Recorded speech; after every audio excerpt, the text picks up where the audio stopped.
Sasa tabia Mungu kunari mwiza Chaje mbona ari mwiza gusumba umengo yarasaze ahubwo mukora abantu ni babi none nk'uwo bamuhoye iki sense nk'ukuri sisi uri umusengayi kandi cyane nama ndabona no mu isengero ko ari uririmba ukavuga na pastor nta kuntu wajya kumusengera Sasa ahubwo je mbona namayobera n'ukuri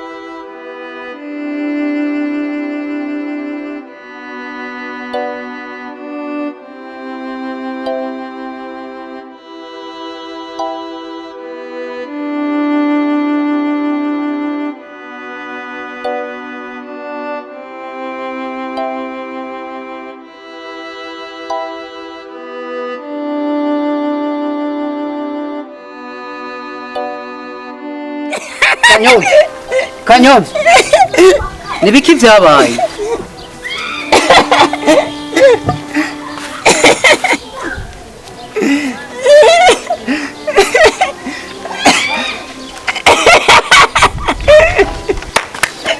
ariko gamazi n'icyo uyu muhungu yarakomeye Kanyozi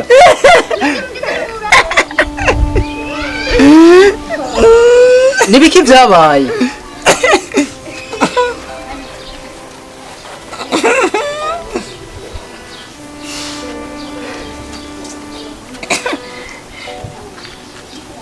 Kanyozi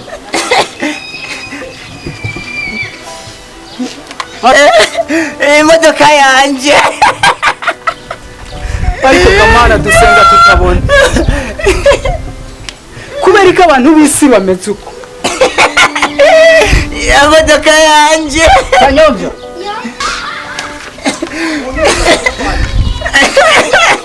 na ya ndege yanje yari mu cyumba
Yesu ni mwiza amena umugore wanje umviriza yo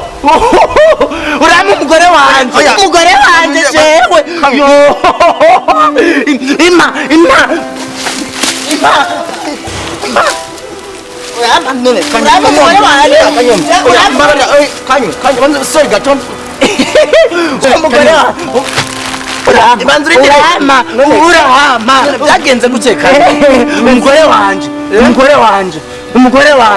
umugore wanje sorry guys maze ndire gato urahama jewe yes agira neza ame umugore wanje imana urazi kurya ubugari urazi kurya indagara urahama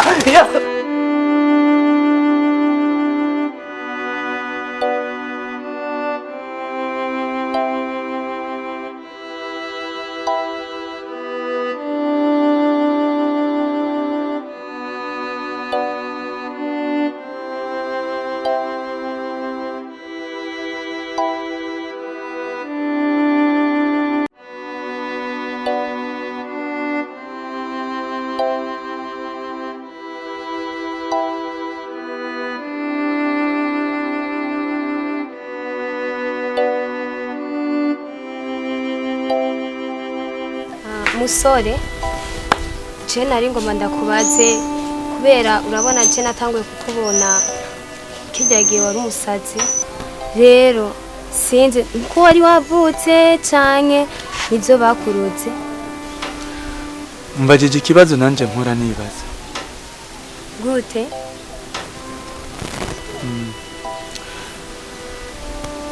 je sindi umusore nari mfise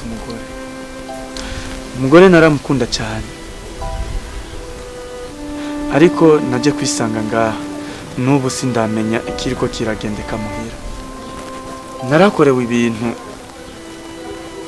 bidashobora kwihanganirwa na buri umwe na buri uwo ari we wese nibutse ukuntu namukunda byari birenze gushika yaho nibagira n'umuryango wanje ariko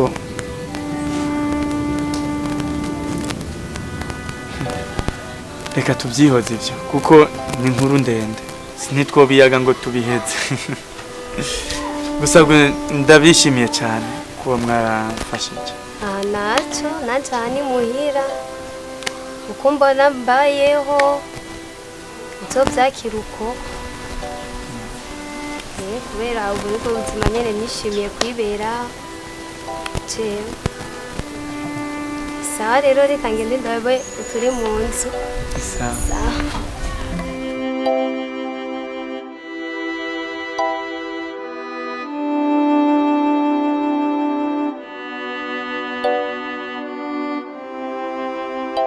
Kanyonza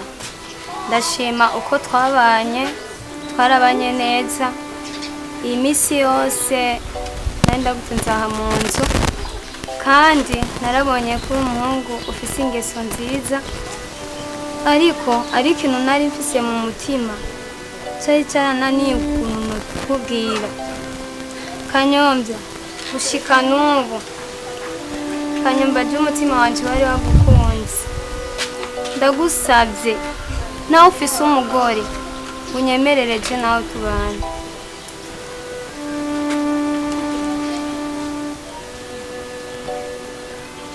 ibyo ngiye n'ukuri cyangwa turi muri blague oya si blague uri mukuri yego niwanye Kanyomba nyemerera abakobwa nibo bama bagira amasoni n'ukuri kw'icyo kintu n'ukuri numva sawa nta ngorane uremeye nta kibazo kuko wakoze izananiye benshi Kanyomba uremeye je nawe tuzobana yumva amahoro hama ikintu gihari warambaye hafi ubuzima bwanje ndabukesha wewe kuko aho narindi sinitahura na gato sinarinzi uwo ndiwe ariko mwaka kanya wasubiriye kungira uwo ndiwe numva nkumbuye inshuti yanje Mohamed ndaza kukimubwira kuko ndamuheruka kigagira ndaza kumubarira hanyuma numva inama yongera ntacyo reka natsinda ndagenda bidategura nanjye icyo ndagukundira nayo masoni yawe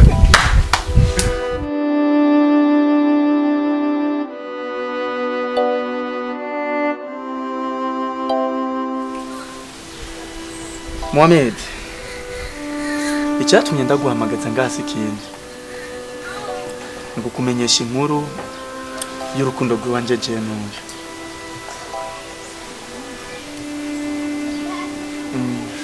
mwaka kanya urashobora kumwakira nka shemeji wawe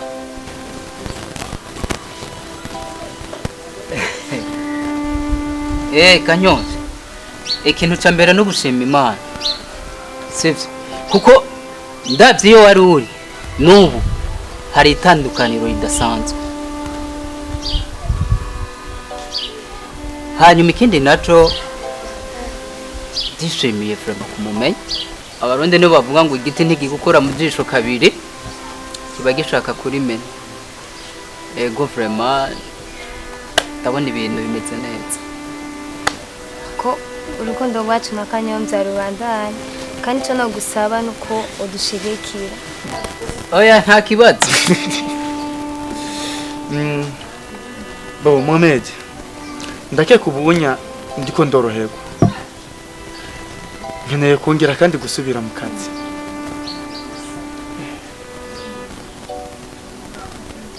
nongere gusubira kuri ya ntambwe narindiko ahubwo rero ikintu kihari hariho ibindi bintu dukwiye gukora nk'abantu b'abagabo sibyo wegira reparation ku ruhande rw'iwawe ndaza kukurondera ku mugoroba kugira turabukungene ubuzima bwobandanye sibyo genda nzane amazi yo kunywa uvuga kunzanira amazi yo kunywa cyangwa tugende ku meza kumbe hageze mama yabo